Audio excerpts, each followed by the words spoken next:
بسم اللہ الرحمن الرحیم۔ السلام علیکم ناظرین، وزیر اعظم عمران خان اپنے 4 روزہ دورے پر چین پہنچ گئے ہیں اور وہاں پر ان کا شاندار ریڈ کارپٹ استقبال کیا گیا۔ نارملی جب کسی ملک کا وزیر اعظم یا کسی ملک کا صدر کسی دوسرے ملک کا دورہ کرتا ہے تو اس کا شاندار استقبال کیا جاتا ہے، اور وزیر اعظم عمران خان تو جس ملک کے دورے پر بھی گئے ان کا تاریخی استقبال ہوا ہے۔ پاکستان کی عزت کو 4 چاند ہی لگے ہیں۔ لیکن جب کوئی ایسا اوکیشن ہوتا ہے، جیسے چین میں ونٹر اولمپکس ہو رہے ہیں اور پوری دنیا کے لیڈرز وہاں پر اکٹھے ہو رہے ہیں، تو ایسے اوکیشن پہ اس قسم کے پروٹوکولز کو اگنور کیا جاتا ہے، لیکن چین نے اگنور نہیں کیا۔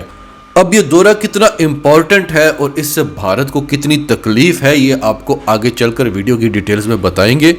یعنی بھارت کو وہ وقت یاد آ رہا ہے جہاں کبھی بھارت کا وزیر اعظم کھڑا ہوا کرتا تھا۔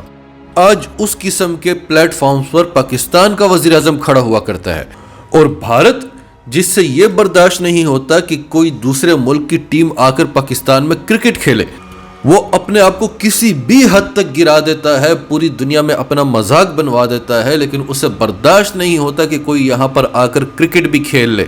ابھی حال ہی میں جو نیوزی لینڈ کی ٹیم واپس گئی، پوری دنیا میں بھارت کا جو مذاق بنا، پوری دنیا سے بھارت پر تھو تھو ہوئی۔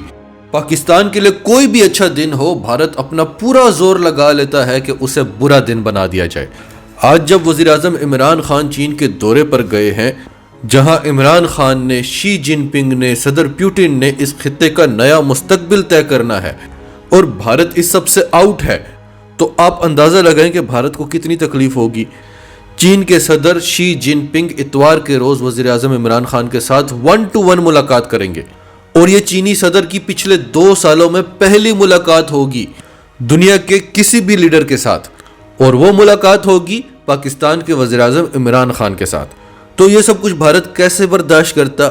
بلوچستان میں جو ہماری فرنٹیئر کارپس پر حملہ ہوا ہے، اس حملے کا مقصد وزیر اعظم کے اس دورے کو ناکام بنانا تھا، کیونکہ دہشت گردی کے جو واقعات ہوتے ہیں، بھلے وہ کوئی بھی کروائے، اس سے پاکستان پر اثر تو پڑتا ہے۔ آپ کو یاد ہوگا داسو میں جو واقعہ ہوا تھا، اس کا پاکستان نے $11 ملین چین کو ہرجانہ دیا، جو چینی حکومت نے ہم سے نہیں مانگا تھا، لیکن as a good will gesture جو چینی انجینئرز یہاں پر ہلاک ہوئے تھے، ان کی فیملیز کو ہم نے وہ پیسے دیے، کیونکہ اس واقعے کے بعد چینی انجینئرز یہاں پر آ کر کام کرنے سے ڈرتے ہیں، چینی انویسٹر ڈرتے ہیں۔ چین کی حکومت تو ہر حال میں ہمارے ساتھ کھڑی ہے، لیکن جو پرائیویٹ سیکٹر کے انویسٹرز ہوتے ہیں وہ ڈر جاتے ہیں۔ تو آج بھی بھارت نے وہ کھیل کھیلا کہ پاکستان میں کوئی ایسا واقعہ کروا دیا جائے۔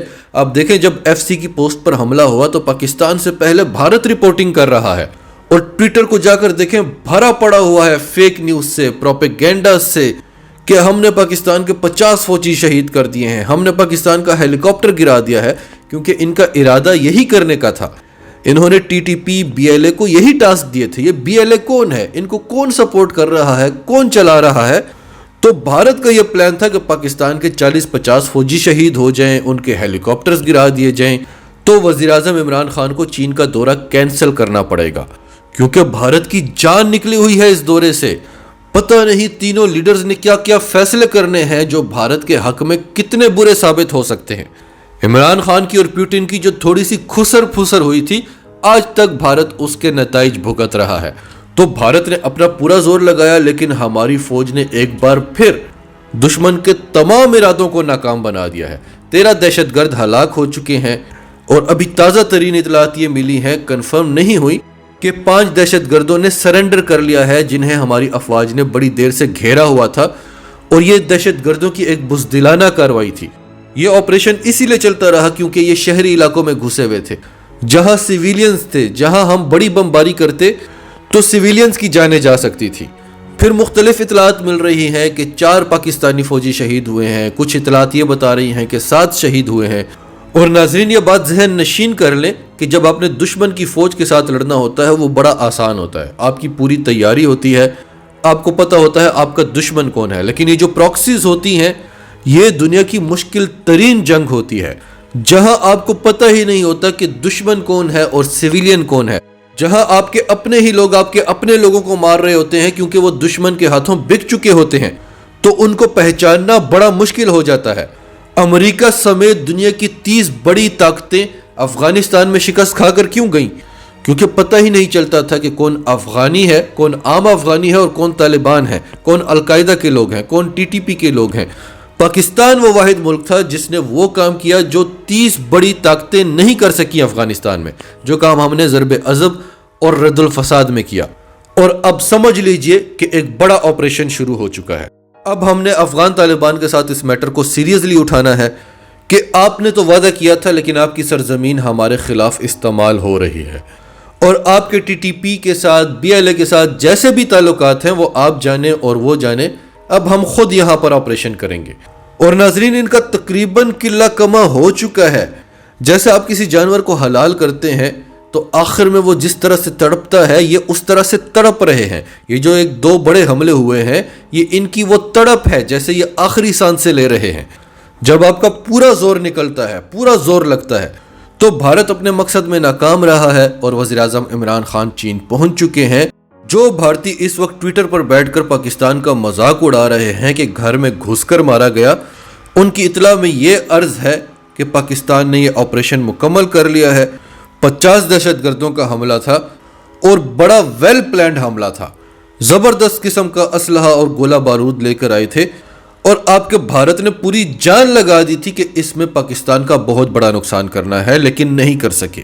تو آپ جو پاکستان کا مذاق اڑا رہے ہیں، کیا آپ نہیں جانتے کہ ابھی 2-3 ماہ پہلے مقبوضہ کشمیر میں 10 مجاہدین کے گروپ کے خلاف آپ کی فوج وہاں پر آپریشن کرتی رہی، اور پھر آخر میں اپنی ناکامی کا سارا ذمہ پاکستان کے سر پر ڈال دیا کہ پاکستان ڈرونز بھیجتا ہے، پاکستان ان کی مدد کر رہا ہے، پاکستان سے SSG کمانڈوز آ رہے ہیں، ہم اس لیے ان کو ختم نہیں کر سک رہے۔ یعنی آپ کی فوج نے تسلیم کیا کہ کیونکہ ان کے سر پر پاکستانی فوج کا ہاتھ ہے اس لیے ہم ان کا کچھ نہیں بگاڑ سک رہے۔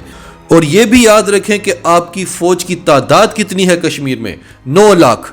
ہماری تو ٹوٹل فوج کی تعداد 6-6.5 لاکھ ہے، لیکن آپ کوئی ڈرون بھیج کر بتائیں، آپ کوئی ایک بندہ پاکستان میں انٹر کر کے دکھائیں LOC کے راستے سے۔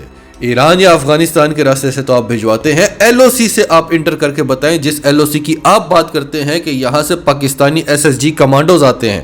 9 لاکھ فوج آپ کی مقبوضہ کشمیر میں ہے، اور آپ کے مطابق آپ کا بارڈر محفوظ نہیں ہے، پاکستان سے ڈرونز بھی آتے ہیں اور پاکستانی فوج بھی آتی ہے، اور ہمارا سارا ڈیٹا چوری کر کے واپس چلے جاتے ہیں۔ پھر کشمیر میں مٹھی بھر مجاہدین کا آپ ابھی تک کچھ نہیں بگاڑ سکے۔ انہوں نے آپ کے فوجیوں کو درختوں پر الٹا لٹکا کر، ان کے کپڑے اتار کر سوشل میڈیا پر تصاویر شیئر کی۔ پھر ابھی کچھ عرصہ پہلے منی پور میں آپ کے فوجیوں کا کیا حال ہوا؟ ماؤ باغی آپ کے فوجیوں کو اٹھا کر لے جاتے ہیں۔ آپ نے ان کے خلاف آپریشن کرنے کی کوشش کی، آپ کے فوجی سارے غائب ہو گئے، اور بعد میں جنگلوں میں ان کی لاشیں لائنوں پر پڑی ہوئی ملی۔ اور پھر چین کی تو بات ہی نہ کریں، چین نے تو آپ کے فوجیوں کے کان پکڑوا لیے۔ ہے کوئی دنیا میں ایسی فوج جو کان پکڑ لے، جو مرغا بن جائے، جو زمین پر لیٹ کر معافیا مانگے؟ تو آپ کا پاکستان کا مذاق اڑانا بنتا ہی نہیں ہے۔ ناظرین، اگلی ویڈیو میں آپ کو بتاتے ہیں کہ یہ دورہ اتنا امپورٹنٹ کیوں ہے اور مودی کو اتنی زیادہ تکلیف کیوں ہو رہی ہے۔ نیچے کمنٹ باکس میں اپنی رائے کا اظہار کرتے رہیں، اور اگر آپ ہمارے چینل پر نئے ہیں تو ابھی سچ ٹی وی کو سبسکرائب کریں، سچ ٹی وی فیملی کا حصہ بنیں، اور ہماری ویڈیوز پسند آئیں تو انہیں لائک کریں، شیئر کریں، تاکہ زیادہ سے زیادہ لوگوں تک یہ میسیجز پہنچتے رہیں۔